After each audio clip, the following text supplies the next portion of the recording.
Special government employees, or SGEs, serve the United States government in a variety of capacities, and OGE knows that these SGEs pose unique challenges for agency ethics officials.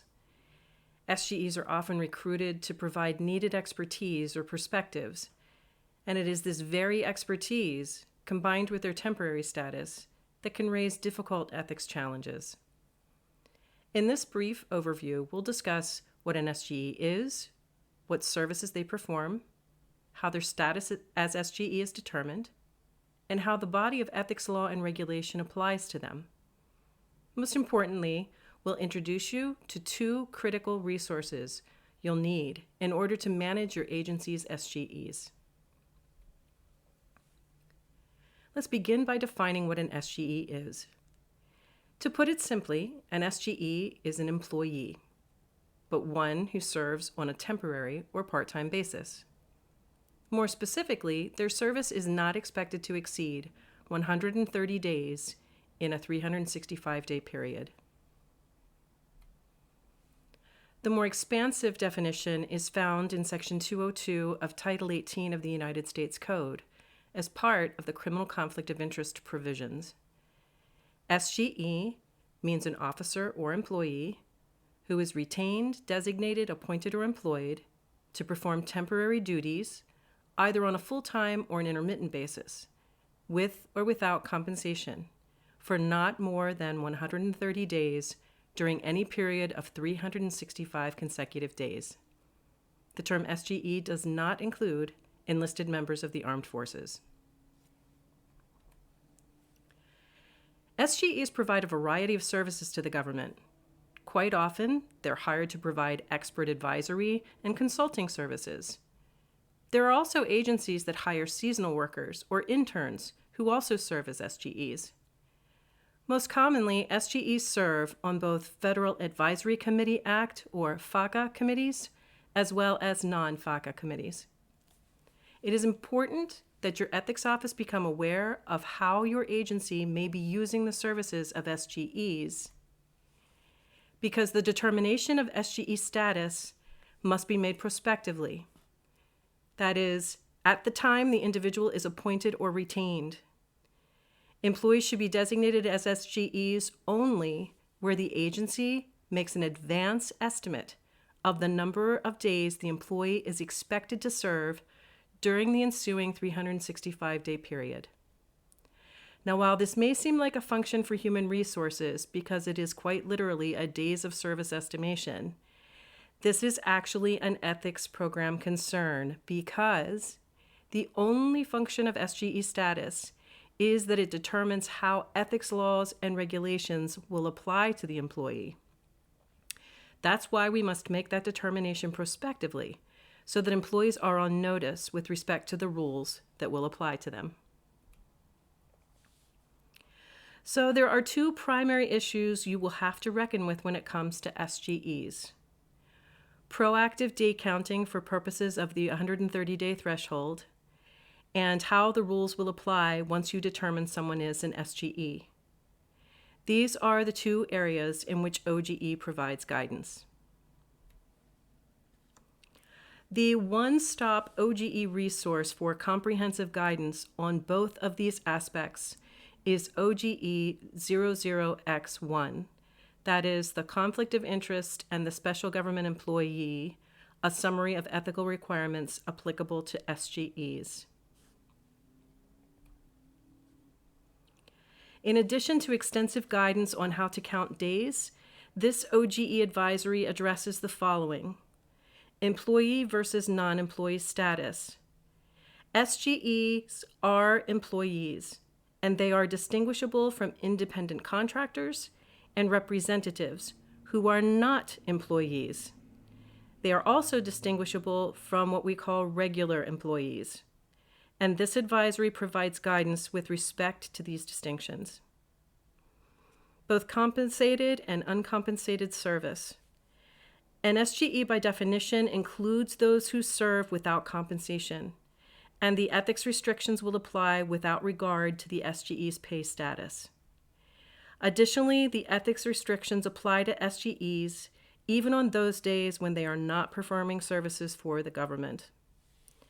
And finally, the advisory describes at length how the various ethics laws and regulations apply to SGEs. When applying the ethics laws and regulations, there are also a few critical distinctions among SGEs that will affect how certain laws and regulations apply.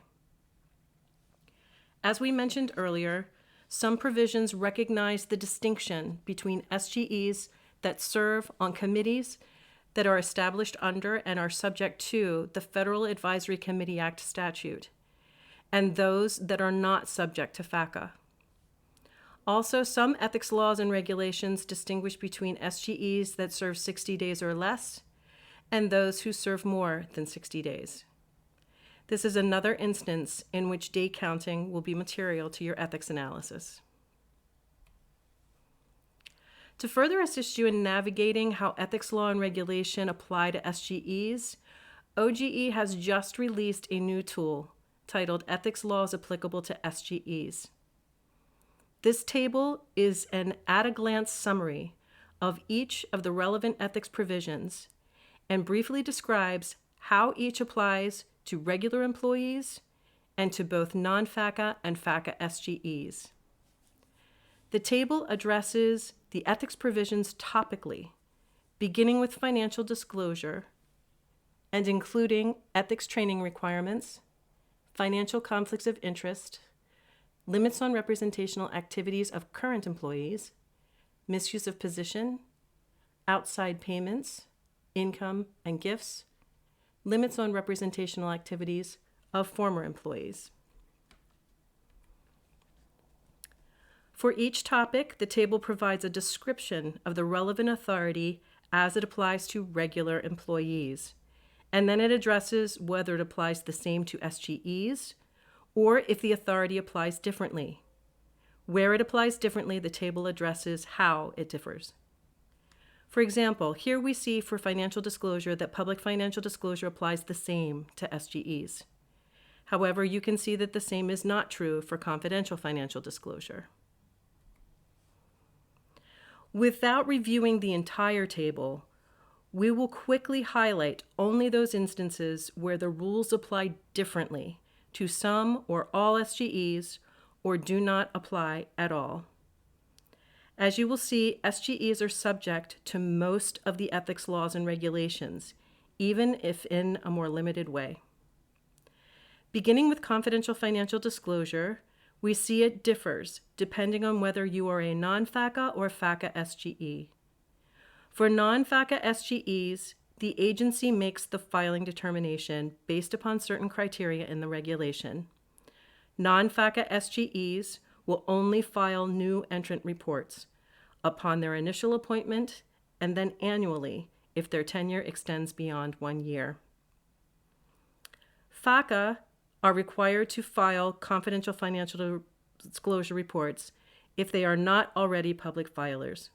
The agency does not have any discretion with these SGEs. As with non-FACA, they will only file new entrant reports. For ethics training requirements, the rules will apply differently to initial ethics briefings and initial ethics orientation.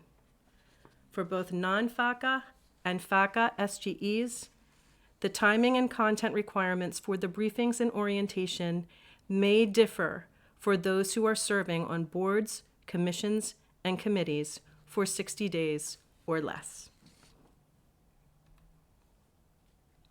Financial conflicts of interest. The restrictions of 18 U.S.C. Section 208 apply to SGEs the same as they do regular government employees. Likewise, SGEs can be eligible for B1 waivers, and B2 exemptions that apply to all regular employees will also apply to SGEs.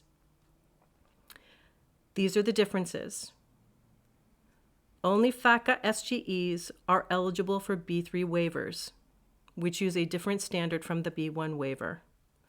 They also have certain B2 exemptions that apply only to them, and that would be 2640.203 G, I, and J.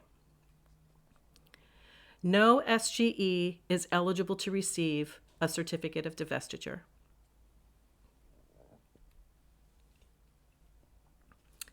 Representational activities by current employees.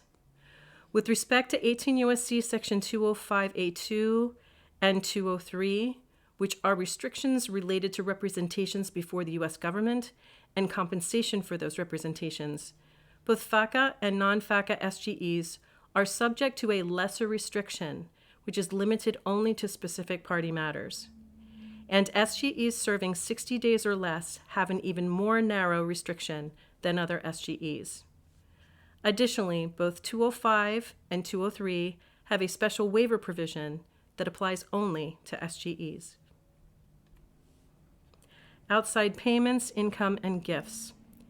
As was the case with 205A2, Section 205A1, which addresses claims against the United States, applies more narrowly to all SGEs, but most especially to SGEs serving 60 days or less. And the supplementation of salary bar at 18 U.S.C. Section 209 does not apply to SGEs at all. The restriction on compensation for certain teaching, speaking, and writing at 2635.807 is a more limited restriction for all SGEs, and most particularly for SGEs serving 60 days or less. The outside earned income restrictions for covered non-career employees and the earned income prohibition on certain full-time presidential appointees do not apply to any SGEs.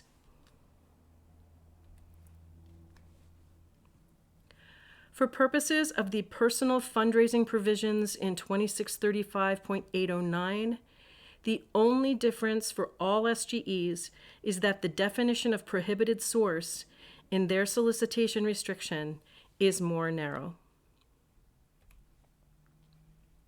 Finally, for post-employment, the difference resides in 207C. 207C will only apply to those SGEs who served 60 days or more during their last year before terminating senior service. As you've seen, most ethics laws and regulations apply in some way to SGEs. Only a few do not apply at all. We hope you'll find this job aid and our other resources on SGEs helpful when managing and counseling your special government employees. As always, if you have any questions at all, please reach out to your OGE desk officer. For further information, please visit us at www.oge.gov. Thank you.